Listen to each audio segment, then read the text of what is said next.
Tripura forest ranger অ্যাসোসিয়েশনের চতুর্থ বার্ষিক সম্মেলন অনুষ্ঠিত হয় রবিবার।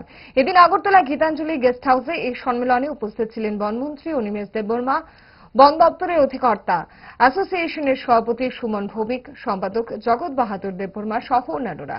মন্ত্রী অনিমেষ দেববর্মা সংবাদ মাধ্যমের সামনে জানান, ত্রিপুরার বনজ সম্পদ রক্ষা করার জন্য রেঞ্জ আধিকারিকদের গুরুত্বপূর্ণ ভূমিকা রয়েছে।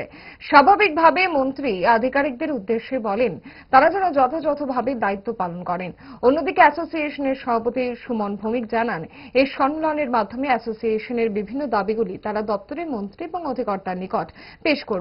পাশাপাশি অ্যাসোসিয়েশনের নিয়ম অনুযায়ী এই সম্মেলনের মাধ্যমে নতুন কমিটির আত্মপ্রকাশ হবে। অ্যাসোসিয়েশনের কয়েকটি কথা বলবো আজকে, যে বন রক্ষা করা এবং আমাদের যে দায়িত্ব, রেঞ্জ অফিসারদের যে দায়িত্ব, সেই দায়িত্ব যেন ওনারা ভালোভাবে পালন করতে পারেন।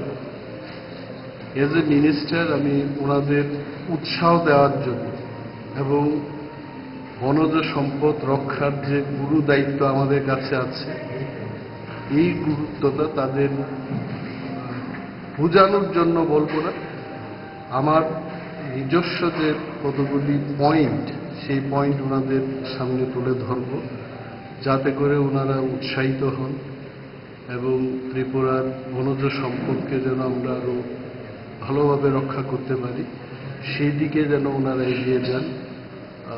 তার লক্ষ্যে কিন্তু এই সম্মেলনে আজকে আমি এসেছি।